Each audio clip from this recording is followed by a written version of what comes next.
All right, and we're live. Thank everybody for tuning in. We got George Lunsford and Robert Effler from NCI, North Carolina Investigates. Guys, how are y'all doing this evening? Pretty good for old fat man. What about you, Rob? Wyatt, I am rolling. Rolling, rolling. Well, I heard that. I heard that. So, George, just and Rob, just for people that don't know, can y'all give them a little bit of backstory about you guys? Go ahead, Rob. Well, for those that knows me and the ones that don't, I'm just an old country boy from Western North Carolina. I started Go Dark Paranormal Investigations back in 2007. 2012, I started getting into a little bit of the cryptid investigations on Dogman and Bigfoot. It was more or less Bigfoot in 2012. I really and truly didn't understand and know anything about Dogman until about 2016. So I went to Point Pleasant, West Virginia, to the Mothman Festival. And at the Mothman Festival, I run into some individuals up there. I think it was the Ohio Night Stalkers, I think is who I ran into. And they really and truly opened my eyes on Dogman, on what we all know what Dogman is today. And ever since then, it's been steamrolling one way, and it's been a fantastic ride. I mean, you'll learn some amazing things. You'll get some things that'll scratch your head and make you stand there and wonder what's going on. But after you get doing a little bit more research and everything in on it, it's fantastic. And then back in, I think it was what was it? Was it May or was it April that me and you ran into one another, George, up there in Burnville? I think it was April. I think it was. I think. I ran into George. I'd been talking to George for probably about a year, maybe a year and a half on Facebook. Hadn't really truly met him in person. We met up there in Burnville at a Bigfoot conference that Dr. John Stamey had going on up there at the town center in Burnville. And then about 10 minutes after talking to him, heck, far me and George acted like we'd known one another for about 10 or 15 years. I mean, we just clicked. The magic was Yep. there. We basically just about knowed what the other one was thinking. And we got to talking about it off and on. Then later on in the year, I think it was September 2023, we decided to create North Carolina Investigates NCI and get the ball Yeah. rolling. I guess it was. Yeah. And then George introduced us to our producer Eric Kuyar out of South Carolina. And then after wallering that ball around a little bit, we we got to looking around on some of these sites. And I noticed somebody that was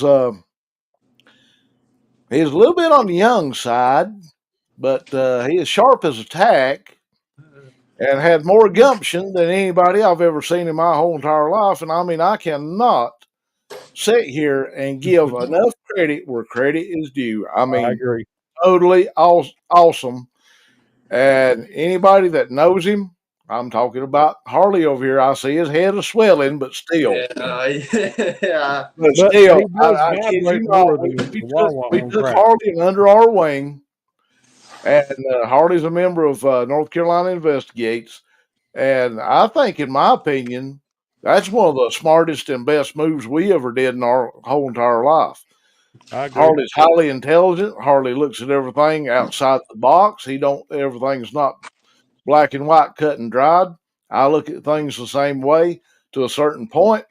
I'm a skeptic to some things, but when it comes to how animals are natured and everything else, between everybody in this group, Tim Deals included, uh, anybody else that's associated with us, I don't think we could get a better group of investigators. And we're ever one certified cryptozoologist. And for those out there in the out there in podcast land and YouTube land that don't know what a cryptozoologist is, cryptozoology is the studies of creatures that shouldn't exist but still do. And these creatures have been around for probably 2,000 years, maybe longer. Who really truly knows? But we're going to find them. We're going to study them. We're going to research them. And if we don't have an exact experience or cold hard evidence, we're not going to manufacture, make up anything. If we go on an investigation of any kind, and we come to the realization, it just didn't happen. I mean, we're going to sit back and say, well, we done this, we done that, we done this, that, and the other. We gave it our best shot. Creature didn't cooperate and didn't, as my grandma used to say, didn't poke its head out and say howdy. Right, exactly right. Yeah. George, go ahead and introduce yourself, my friend. Well, I'm just an old fat man who's a country boy from here in West Asheville. I've done a little bit of everything. I've been an actor, an explosives guy in the military, and now I chase monsters and ghosts and UFOs. So, and I'm honored to be with these guys. They're a fantastic group of guys, and I gotta say, I was lucky enough to enjoy my first Bigfoot sighting with Harley over there and Robert. Robert wasn't beside me, but he was on the road. And, we got a great group of guys, and it's just, I can't say enough good things about them, period. We appreciate that, and I appreciate you guys as well. And I want to thank you all for being on here and joining me on this wild ride of mine. I can't thank y'all enough for taking me under y'all's wings and treating me like a little brother. Well, you are our little brother. Yeah, we're all family. It don't make a good difference whether we're blood related or not. I mean, family ain't always blood. You're still the kid. Yeah, I'm the rookie. Yeah, I'm the rookie. No, not rookie. You're the kid. Well, still. That's like Billy the Kid. Well, we have Hardy the Kid. There we go. Yeah, you got my wife over here laughing at me now. Oh, right. So boys, for me. I kind of want to go over our first investigation, and then kind of go into what happened to us this past Saturday. Not yesterday, but last Saturday. We kind of want to dive into all that stuff. So, Rob, I'm going to let you talk about the first time in there, January 7th. Well, to be quite honest, when we pulled up, I was like, wow, okay, let's see what we got going on here. Then when you took us into the areas and showed us what was going on, I've been on a few other Bigfoot investigations, especially with the Bigfoot 911 team out of McDowell County, North Carolina, that me and George both are a part of. And, not taking anything away from them, they wind up with some pretty good evidence and everything else. But when we got into that area, I mean, I was absolutely just flat out blown away. I mean, with all the X's, the arches, and especially the one that just flabbergasted me. And pardon my French, but this is exactly what it was. When we found that piss post, oh my Lord! I mean, I thought. Oh, you're breaking up, Bob. I think we lost him. I think we lost Rob. He's froze. Uh-oh.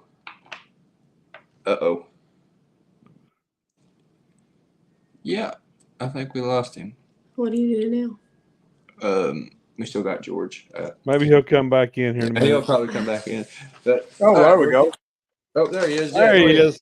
I seen everybody else vanish, and I thought, well, I'll just hush for just a second. A little bit of technical difficulties, but yeah, when we saw that piss post and all the Dogman sign and everything I didn't know what in the world to think. I thought, well, we're either fixing to wind up in a war zone, or either we're going to get surrounded and get got, and next time somebody's seen the rest of us is going to be on the back of a milk carton.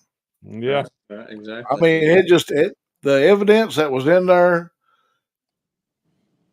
it just flabbergasted me. I'm not joking. I was simply amazed. Yeah. What got me is the fact that we could see so much indication of deer, elk. We found raccoon. We found bobcat and bear, Mhm. and they have plenty of a water source in there. Oh yeah, that creek's I mean, always everything that they needed was right there. Yeah, I mean, it was they had the environment was perfect. I mean, there was places to hide. There's plenty of food for them to eat, plenty of water for them to drink. I mean, if they wanted to, stay hidden in that area and not let nobody know nothing about it, I mean, that was the easiest place for them to be at, in my opinion. Yeah, and one ambush site we found that I was just blown away by, where it had right at the corner of three trails meeting, they had stood those trees up and made it where I could stand. I'm 6 foot tall. And I could stand up in it with no problem. Exactly. And I was that amazed me how they knew exactly where to put that, and I think they hunt at night. So at night, that's the perfect ambush point. Yeah, Oh absolutely. yeah, especially when the deer moves during the certain moon phases and everything. Oh yeah, That'd be an easy, quick meal for either a dog man or a Bigfoot, either one. Just yeah, bow up one of those ambush sites and just sit there and wait. I mean, be no different than somebody sitting in the woods with a 270 waiting on a big 10 point to come by. oh you're right. I Mhm. mean the spot was, you could see it was heavily traveled, and it was great. It was a great site to be in. Any hunter would have loved to have Oh, that yeah, site. yeah, literally, yeah. You could drive a pickup through those trails. Oh yeah, I mean they were extremely busy. You could tell the elk and deer had been up and down those sites like everything. Mm-hmm. What got me on that first one was that dogman track we found. We Yeah, never yeah, that was a huge track. I mean, that thing was every bit four toed and every bit of 5 inches wide. yeah. Every bit of it. Yeah. And I kind of want to dive into that a little bit further right here. Where we found the Bigfoot tracks off to the trail from that on down a That was little on bit. the second thing, right? No, that was first trip. Remember when we were in there and we found the Dogman tracks, and then right on down the trail a little bit, we That's went right. off to That's the right. right That's and we right. found the tracks where it looked like they'd been in there playing. Yeah. Oh yeah. So I kind of want to touch base on that a little bit. So do you? I think we've kind of agreed on this, but I kind of want to get this out there on uh, documentation. But I think that the Bigfoot are using the Dogman. Wouldn't you all agree? I think so. I think to a point that I think they actually are. I think they're using them about the same way that we use coon dogs or rabbit dogs, either one. Yeah. Mm-hmm. And to me, that would make common sense because you take a creature of that magnitude and that size with the amount of calories that they'd have to consume in order to roam around the woods on their own. Why not share a kill? Why not wind up being, as the old saying goes, form a slight truce or something other? Because normally, what we found from out west and other locations, 9 times out of 10, you get dogman just using land between the lakes up there in Kentucky and Tennessee line as an example. 9 times out of 10, it's a war zone up there. They're in a constant battle. They're in a constant fight. Yeah. Every time they get within sight distance of one another, it's a knockdown, drag out, barroom brawl. Any way you want to look at it. Mm-hmm. And over here, we've got the same two types of creatures running through the woods, and they're not exactly what you say being snotty to one another. They're sort of acting about like they're best, well, not exactly best friends, but they're They're working together. good neighbors to one another. And if they share a kill, Right. why not? That means that's much less you got to eat, and that basically puts less focus on you, where you're leaving less sign in the woods, and people like us, they know who we are when we're in the woods. I mean, I'm not going to sit here and say that they say, "Well, there comes them idiots from North Carolina." That's not what I'm saying. That's not what I'm saying.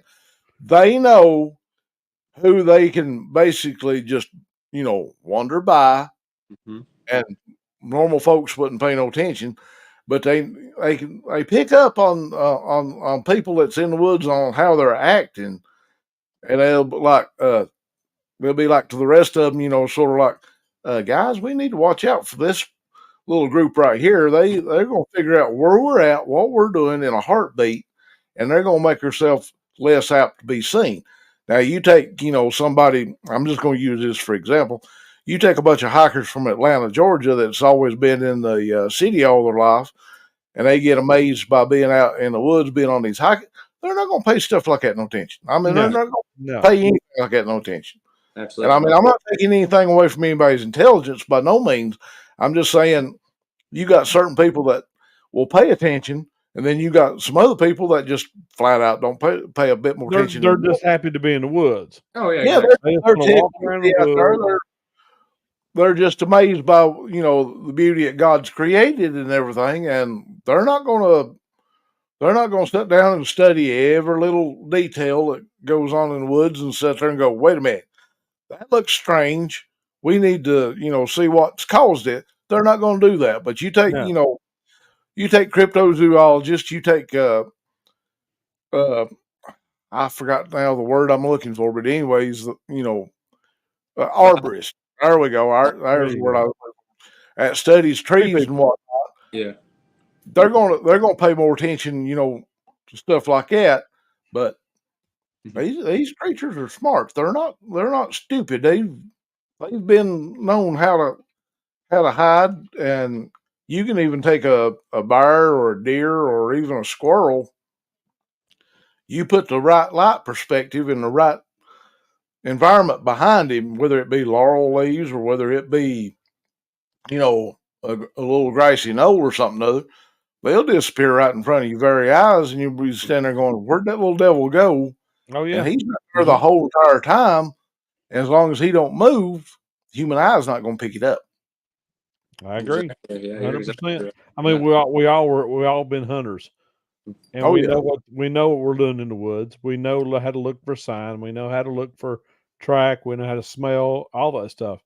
And being a hunter all comes back to you big time when you're doing cryptozoology, because you need all the same senses that you do when you're hunting. Absolutely. Yeah, 100%. Yeah, absolutely. And I got to thinking about that blind situation. I'd say you take 2 or 3 decent sized Bigfoot. I'd say they could have fit in there easily, and you have 2 or more dogmen pushing the prey towards them, and then boom, the Bigfoot get them, and then the Bigfoot take what they want out of the prey, and then the dogman take the rest. Yeah, I think you're right. That's the reason why you don't find no sign of nothing in the woods much. Exactly. Yeah. Between that and you got squirrels, you got chipmunks, you've got insects, and you've also got the acid in the ground. Remains is not going to last very long at all. Probably within a week, you're not even going to know that there was a kill site there. Right. Absolutely. Yeah. I mean, they clean it up, and the woods will be back to normal. So I want to let George tell his side of his Bigfoot encounter. I'm sure there's people will be watching that haven't heard. Oh, that tickles me to death every time he tells that. I love it. I gets jittery. I just get jittery whenever I hear him tell it. All right. We were coming back up the hill. We got to the top of this little knoll, and Hardy punches me. Boom, boom, elbow to the gut, because there's a lot there to work with. And he goes, "Let's go down here in this little flat down here and come up on this other hill." And I said, "Okay, no problem." And Rob said, "We're going to go on down the road, down this dirt road, and we're going to go up ahead of you and see if anything comes out." Okay, that's all good. When me and Hardy drops off, we go down that little flat, And it's pretty clear down there. I mean, it looked like something been watered around down there in that flat. And we found some bear scat. Mm-hmm. So we started up this hill, and it's kind of funny because there's a hill we're on, and then there's like a little valley full of laurels. There's another hill right straight across from us. Mm-hmm. And we go up this hill, and all of a sudden Harley stops and said, he grabs me and says, "There he is." I said, "Harley, that's a shadow." He said, "No, seriously, there it is." Now you got to remember, it's been snowing on us, it's been sleeting on us, it's overcast. It's just a kind of a gray day, so you really can't distinguish much. Plus, I'm old and blind. So, but we're talking 20 yards away from me. Harley's going, "I'm telling you, that's him." I said, "Harley, that's a shadow, man." He says, "Wait right here. I'm going to go down the hill and get closer to it." I said, "Okay." And I'm sitting there all comfortable watching the shadow going, "Why am I watching the shadow?" And Harley goes down about, I don't know, 12, 14 foot in front of me. I didn't make it far. And he stepped on a stick and it said, "Pow," like a shotgun. Well, that's when I get amazed because my shadow leans out and puts its arm back and grabs the tree and leans over to see where Harley is. And I'm like, my whole body just starts vibrating because the adrenaline hits me and I holler, excuse my language, "Oh shit." I take off after it because I want to chase a creature that's 8.5 foot tall that can rip me in half. So I take off down the hill. Harley gets this look on his face like, "Oh shit." And me and Harley both come up the hill at the same time. And we get up there and we're looking around, and where this thing's head was, I could see the head, I could see the shoulders, I could see the full arm from the waist up. I could see real well, but it only lasted maybe 2 seconds. Yeah, he was there and he was gone. And we get up top of the hill and this thing's gone, but we're looking, and where this thing's head was, I figure was probably close to 8.5 feet high because it was about 2.5 feet taller than me. Yep, it was every bit of that. It was still a ways above me. Yeah, we're looking all over the place to see if there's any kind of sign. And we look down, there's 3 perfect toe prints in the dirt. And you could see where there was a little toe and you could see where there was a big toe. Mm-hmm. And we start vibrating. Both of us starts vibrating.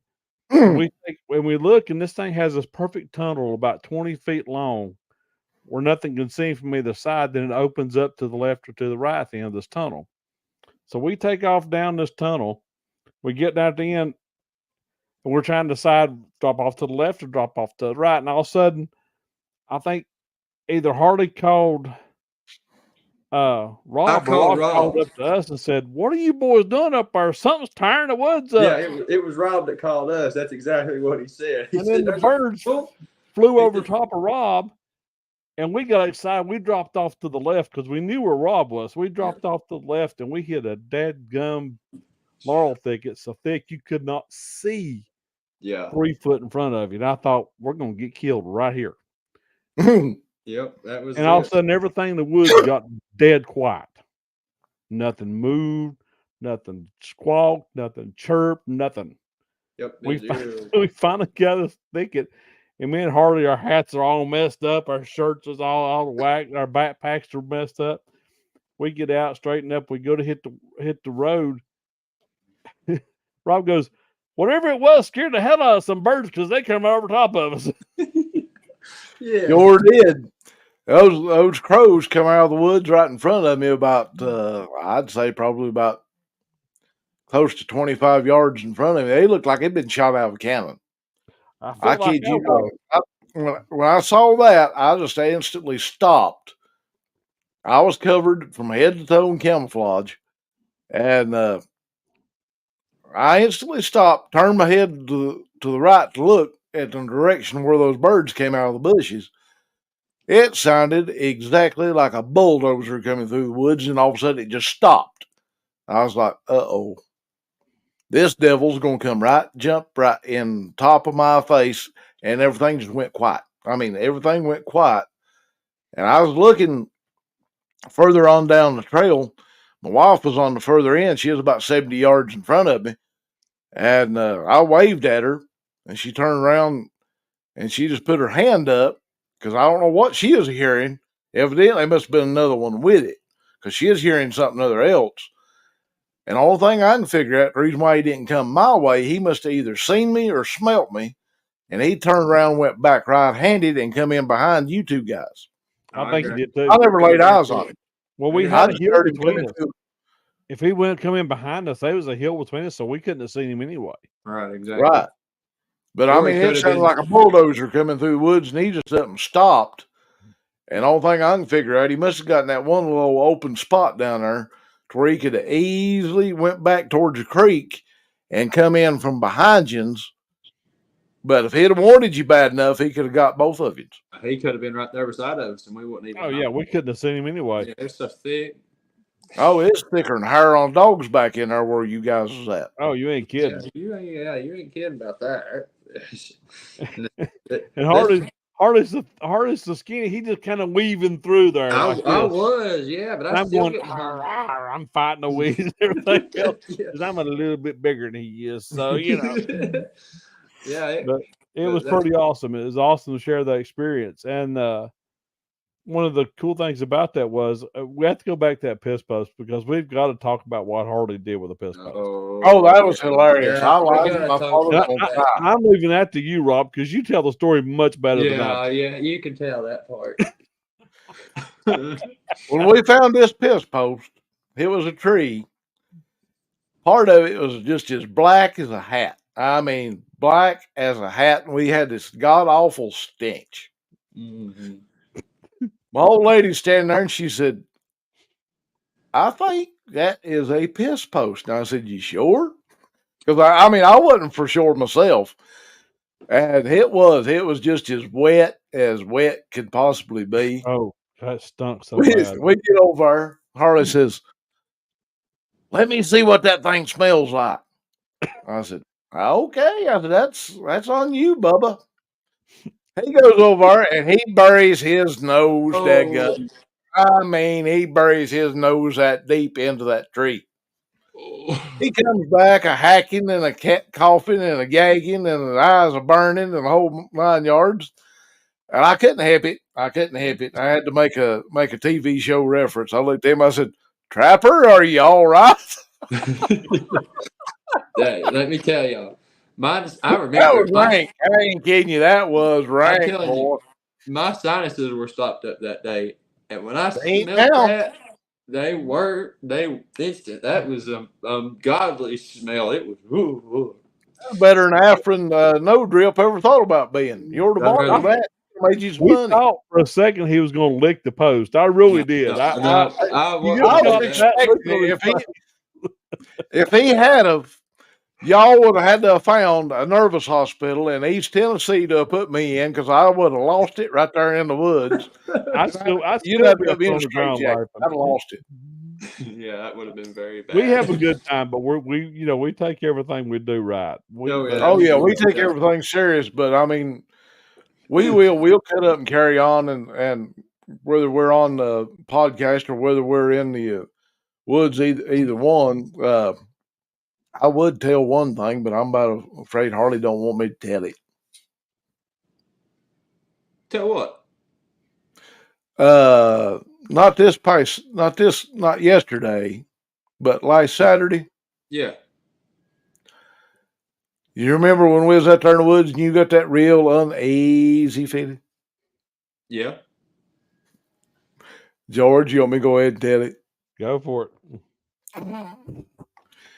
You remember the Rodney Carrington reference I made the other Saturday? Mm-hmm. Oh, Harley's standing there. Whole woods is quiet. I mean, just as dead quiet as quiet can get. I said, Harley, I said, what's the matter? He said, I'm getting a bad feeling. I said, are you getting real uneasy? He said, yeah, I'm getting real uneasy. I said, are you getting real uncertain? He said, yeah, I'm getting real uncertain. I said, do you have to wipe your butt again with a plastic shower curtain? I thought George was going to lose it. Harley just gives me the look like, what in the hell are you talking about? This was an inside joke that we told on our on our personal chat. I couldn't resist it. Like I said, folks, when we get in the woods, we're serious. We're serious about what we do, no joke. But if something other comical pops up and it sort of fits, whether it don't make no difference what it is, I'm usually the one that brings it up. Nobody else usually says anything too much. I'm the loose cannon around here. That's right. You're the class clown. That's for sure. Yeah, absolutely. Yeah. We got Harley with his knife, and you making the jokes. Yep, exactly. I can't help it. That's all right. We enjoy it. We're all good for it. Oh yeah. I got to tell you though, I never expected to get the Kung Fu talk. I thought it'd be one of you guys that heard it. Oh, it's right there. No, I never. I thought I heard it, but I wasn't 100% for certain. I didn't hear that. No joke. Only thing I heard was the disembodied voices coming out of that graveyard. All right, so you got me on that one. I didn't hear that. All right, so this surprises me. Yeah. Oh, we didn't get there yet. Let's go ahead and get there. And talk I'm about going to get that.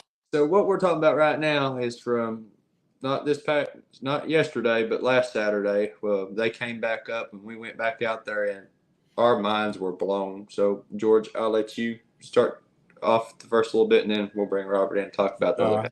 When we get out there, we had all this sign last time. We had amazing sign. We had twisted trees. We had arches. We had everything you could think of.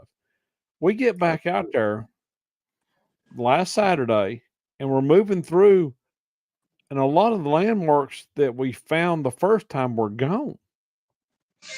It's like somebody went in there and erased all of it. And that blew our minds. That wonderful ambush site I found that they had set up was gone. I mean, it looked like somebody had went in and scrubbed everything that we had seen. Now, we did find some cool stuff. Mm-hmm. We found that one tree that were balanced. The tree was not from where it was at. Okay, it was probably, 30, 40 yards from where it had broke off? Mm-hmm. Oh, yeah. And it was probably 2 inches around, and it was balanced between two small trees. And there's no way in the world that was natural. I mean, no, that was a huge. It couldn't be. There was a huge log too. Yeah. I mean, I stood under it, and it was probably 7.5 foot off the ground. Yeah, I mean, there's no way that was natural.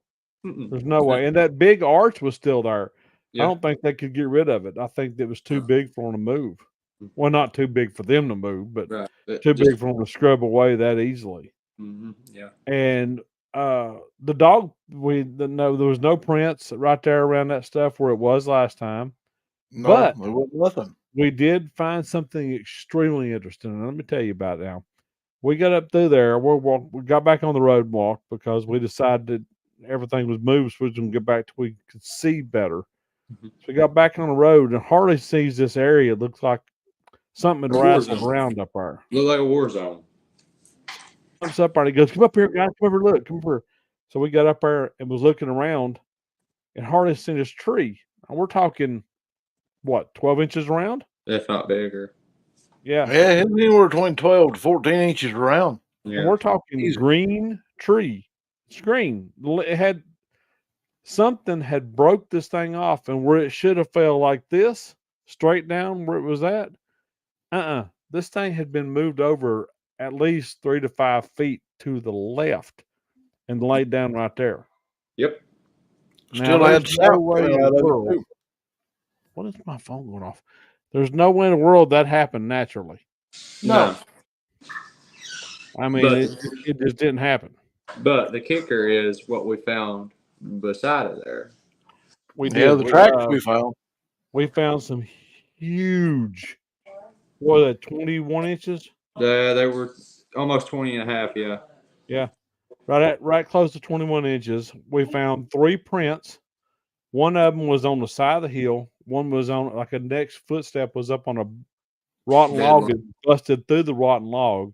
And then the third was up there beside where that tree broke. Yeah, it was 10 inches across at the toes, and it had a 7-inch across at the heel. Yeah, it's huge. 13 and a half feet at the break. Yep, 13 and a half foot. So we're talking a big creature. Big creature. Well, especially for this area. I mean, he had to be at least 9.5 feet tall in order to have enough arm length in order to break it at that height. Well, if not a 10-footer.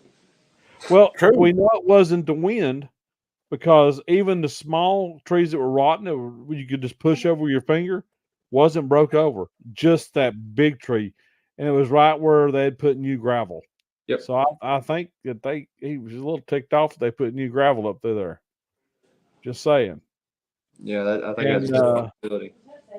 After that, we went on up through. We got beside the graveyard, and Rob stops and gets this funny look on his face. And we're like, "What's wrong, Rob?"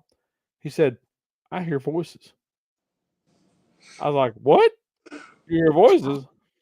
Yeah, I didn't hear that either. I didn't hear voices, and that's unusual with ghosts for me because usually I can hear them pretty good. But Rob's he's been tuned in better than the rest of us on that part of it. Yeah. And he described a woman's voice. He described a kid's voice. I think you described a guy's voice too, didn't you, Rob? Yeah, it was best that I could tell.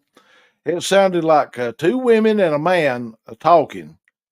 The only way I can explain it is if you walk into a crowded room and you got a whole bunch of people talking, but you sort of key in on some individuals that you sort of halfway know, but you don't exactly really and truly know. Mm-hmm. You can hear them talking, but you can't understand, make out what they're saying. And this goes on for like 25 seconds. And we was there for a little while. George whips out the audio recorder, holds it over the fence, but the recorder didn't catch it. No. Which that's easy done. I've had that happen on several paranormal investigations that I've done in the past. I've heard disembodied voices with a naked ear, and be running 4 or 5 audio recorders, play them back, nothing. It didn't pick up nothing. It's just like it wasn't even there. But you heard them with your heard them with your ear, natural ear, but the machine didn't pick them up. I mean, that's a common occurrence. I mean, it's nothing real strange. I mean, it is to a point, but I mean, as far as being totally, off the wall, but we didn't see any full-bodied apparitions or anything in the graveyard. But I just thought that was a little dab weird.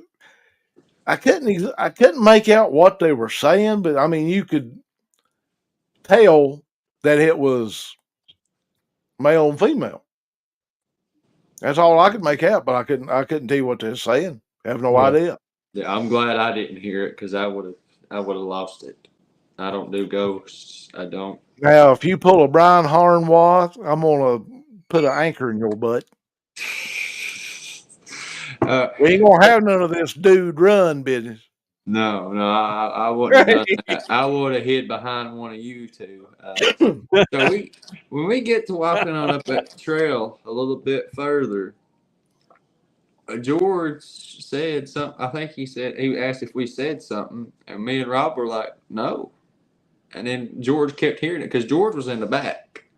Yeah, I'm always in the back. So yeah. I'll let you tell this part. I like hearing this part from you. Well, it was weird because I was probably 5-10 feet behind you, and I hear. I'm like, what in the hell is that noise? So I'm looking around. I thought maybe I asked him. I said, "Did y'all say something to me?" And they was like, "No, we didn't say nothing." I was like, "Okay." We walked a little bit farther. I hear. I'm like, what is that noise? And I asked, and they looked at me like I was insane. Like, what is wrong with you? I said, look, I keep hearing something. And then we were getting, and we started noticing we were getting paralleled. There was something up in the woods paralleling us to where we couldn't see it. In the laurels. And then all of a sudden, everything kind of went fuzzy for me for a second. And I kind of got this weird feeling to my head. And Harley said, "Oh my God, my head's killing me."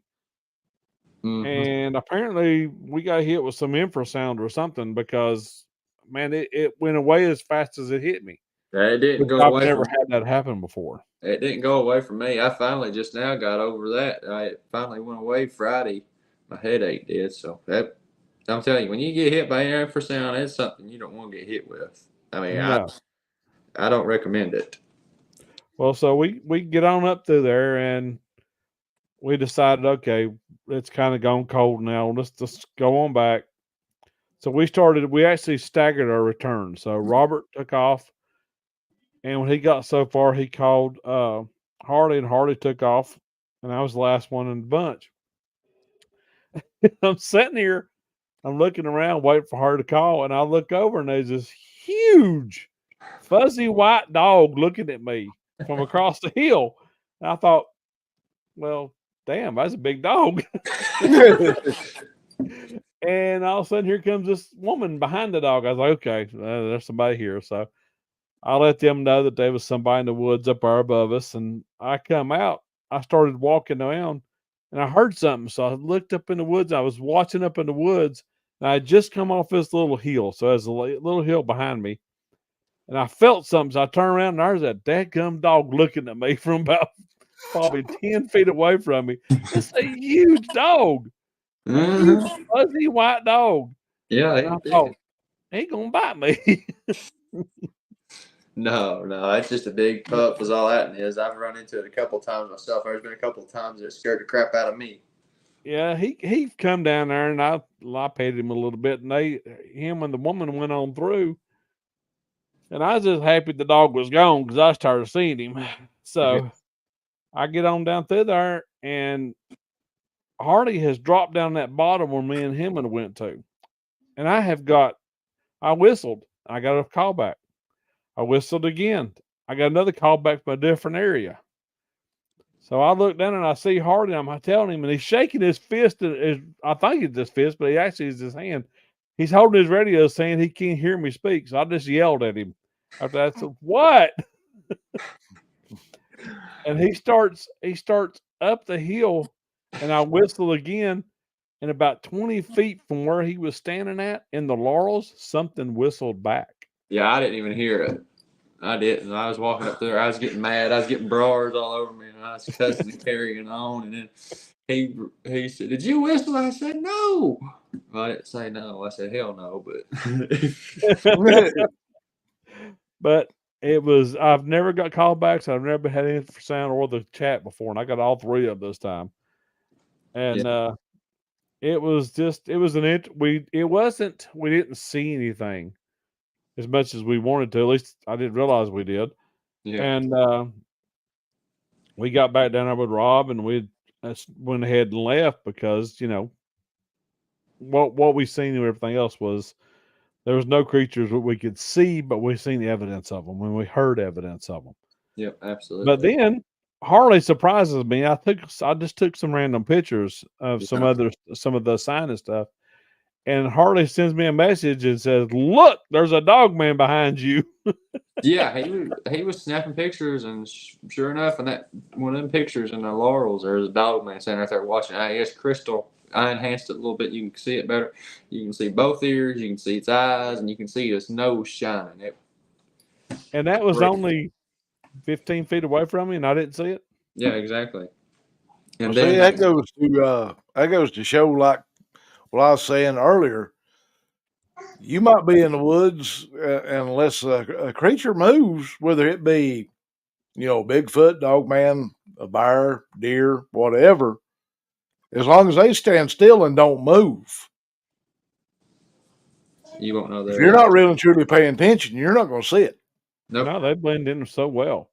And then they're masters of their own environment, masters of camouflage, and then you got that gray thing. Yeah. That gray. Now, that gray thing that was in that picture. Now that was something other. I'm not 110% for sure what that is, unless it's along the lines of that other thing Harley caught back in December. That crawler. Yeah, I don't know. The crawler looking thing. It's gray as can be. It's got a big head. Yeah, it's got a huge head. Got a big bubble head on it. And that thing that I got back in December, it was more scrawnier. You know, it had a more taller head. Yeah. It's a lot different. I mean, unless they're the same thing, just physically different, I'm not 100% sure. I don't know. Well, I gotta be honest with you, boys. I got ticked off at one of the sites, one of the Facebook pages, and I dropped it. I'll never go back on it again. Them boys were there's a bunch of couch cushions is all they are. They ain't never been out in the woods. They didn't know anything about what they were talking about.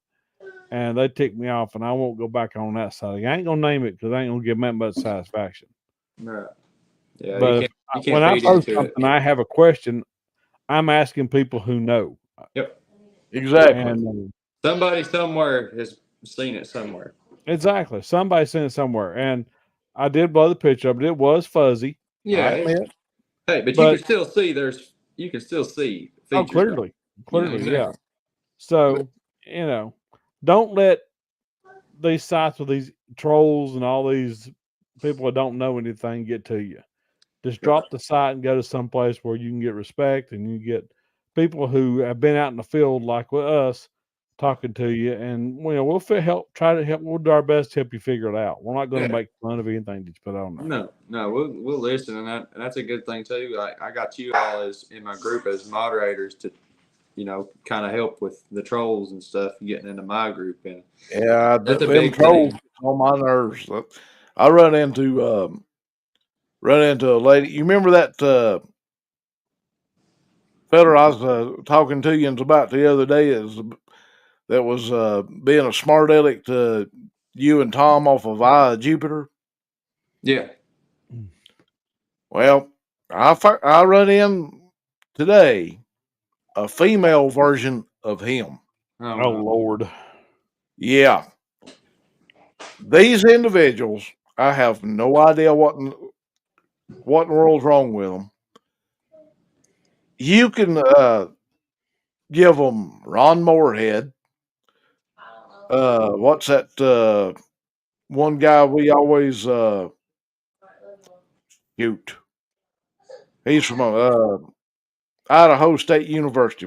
I can't think of his name. Jeff Meldrum. Oh, that's him. Meldrum. You can give them Jeff Meldrum's, all his credentials. What drives me nuts is this. Well, you have to prove it to me. And I'm like, you've got the internet to research, you've got the woods to research, you've got this, that, and it. Nobody don't have to prove a confounded thing to anyone. My philosophy is, if you want to know something other, did Oprah and Dr. Phil come to Nikola Tesla and say, here's everything that you need? No, they didn't. Thomas Edison, same thing. No, he got off his butt and he figured it out himself. Or he stole it. Yeah. And, other inventors and other researchers, nobody gave them anything. They got off the butt, they went out into the woods, and they figured it out themselves. And these knuckleheads are sitting here waiting for their mama to bring them the ramen noodles and whatnot because they're too lazy to get off the couch and go do. Yeah. There's no place for people like that. I mean, that is the reason why cryptozoology cannot be taken seriously on account of you got all these dweebs, knuckleheads, and knotheads, and doofuses out here trying to, spoof everything and thinking that they know this, that, and the other, and they don't know cottonseed from sheep crap. I mean, bottom line, they don't. You're absolutely right, Rob. You're absolutely right. And it drives me nuts, and I don't care one bit in the world. I mean, some people may look at me a little bit funny about it, but if somebody's being a knothead, yeah, I'm gonna call you a hand on it. I don't care who you are. Me and you both. Yep, you're exactly right. So there's one thing I kind of want to talk on, like the blurriness of the pictures and stuff. I'm kind of working on something with that. I think that EMF can affect a camera. I'm really starting to think that. Oh, it does to a point. Well, on mine, I know what the problem mine is. The picture itself wasn't bad, but when we blew it up so much, or I blew it up so much, it pixelated. Yeah. And there's that's just the way it is. Cameras pixelate because they're Well, digital. here's another thing that people don't understand either, and this is one thing that dadgum just drives me nuts. You got these idiots out here saying, "Oh well, it's blurry, it's grain." How many times do you see Bigfoot out here posing for selfies? None. How many times do you see Why do Olin you Mills running through the darn woods and setting up a stand saying, "Well, let's get Bigfoot and Dogman into a family portrait"? That crap don't happen. Most of these encounters anywhere between 2 to 12 seconds at the very max. Yeah. The last thing on your mind when you see something like this is reaching for a camera. Your mind is trying to process exactly, am I seeing what I'm seeing? Is this for real? And by the time it's all over said and they're done, you're standing there going, well, crap, I didn't drag the camera out. Well, you're not going to because you didn't expect that. Now, if you're down at the racetrack watching little Johnny ride a motorcycle, yeah, you're going to follow him just like a beagle following a rabbit with a camera, and you're going to get every move little Johnny makes. Okay, you're at the daggum race car track. You're following. He may be retired by now, but it's the only name I can come up with off the top of my head. You're going to be following Jeff Gordon all the way around the track, or Dale Jr., or whoever the case might be. But you out here in the woods, and all of a sudden you encounter something other like this, it throws your body into shock, and your mind goes into meltdown. You have no idea what you're looking at. You're trying to process it, and everything's just, it's you don't know whether, pardon my French, you don't know whether to shit or run. I mean, seriously, a heart attack. That's bottom line. And you got all these people. Well, why didn't you take a picture? Well, How are you going to take a picture when you're in that state of shock? Oh yeah, because exactly. I was vibrating. Yeah, I was George, like this. George was vibrating even after he was done and gone. He still. I could have Yeah, started the throw machine while I was running. Yeah. Now, if you're seeing something other, like you've seen all your life, like taking a picture of a rabbit, you're taking a picture of a deer, you're taking a picture of a raccoon, you know good and well that creature's not going to pose no threat. Yeah, you're going to get a crystal clear image of that creature. But you take something other like that crawler that you got, Harley, and that other little old boogerish looking thing. I mean, if we actually saw it and try and take a picture of it, I wouldn't even manage to get that. No, that was behind. I was filming behind. That image would be so distorted. You wouldn't have been able to use any kind of Photoshop to clear it up or anything else for that matter. It's just people's reactions, they react different. Yeah, if you're looking at something other, I'm just going to use this for example. You're out west, Montana, Wyoming, or somewhere like that, where you can see 1,200 yards from one ridge top to the next. And you see something other, a walking with a pair of binoculars, and you're like, okay, let's see what that is. And you drag out one of these big old long lens cameras that, can see about 2 miles down the road.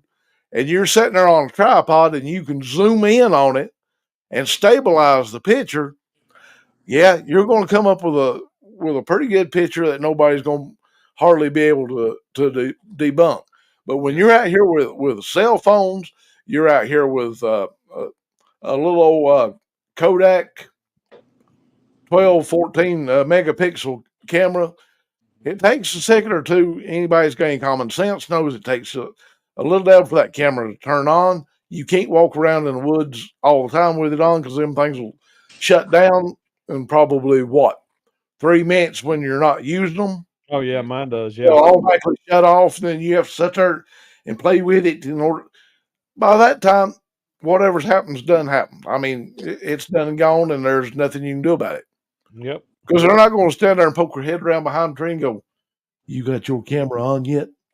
Okay, I'll come back and see." That crap don't happen. It flat out does not happen. And Well, anybody that happened on Harry and the Hendersons. Well, that's Harry and Henderson. That's But Harry. I mean, you know what I'm saying. I mean, Yeah, I know. people Hey, need, they're so fast.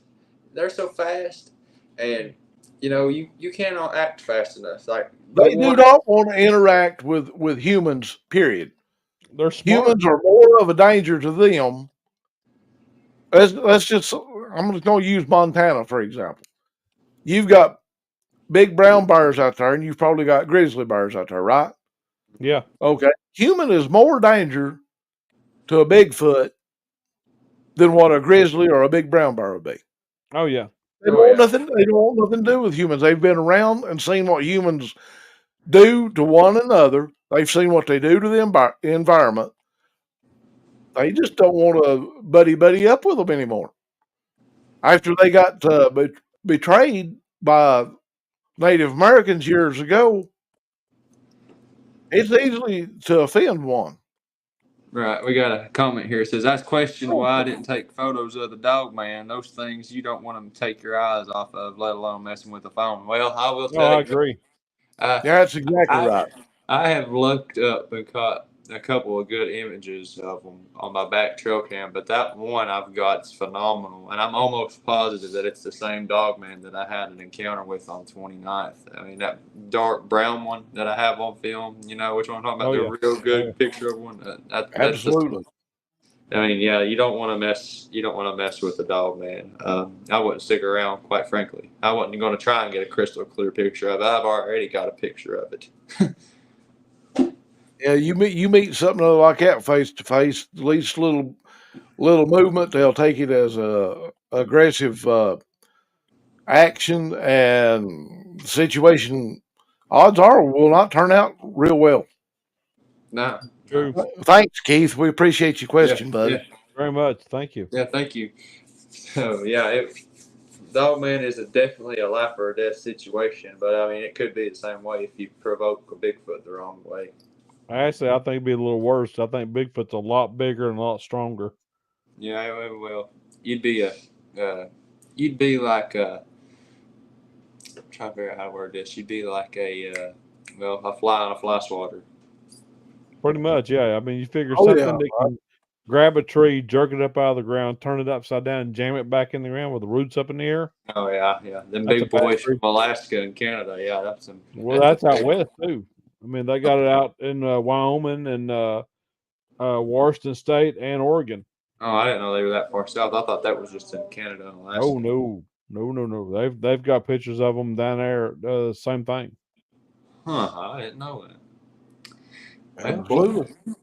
Well, boys, we got 2 minutes left. I kind of want to keep it at an hour, but we can have some closing statements. We'll start with Rob. Well, we appreciate everybody that's tuned in, and we appreciate Keith's question. Anybody that's got any more questions, just go ahead and ask us. We'll do our best to answer them, and we appreciate everybody. Join us on NCI podcast on StreamYard as well.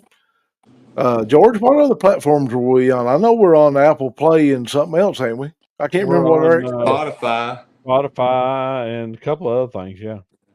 Oh, okay, cool. I usually post Spotify. I usually post all Spotify to my page.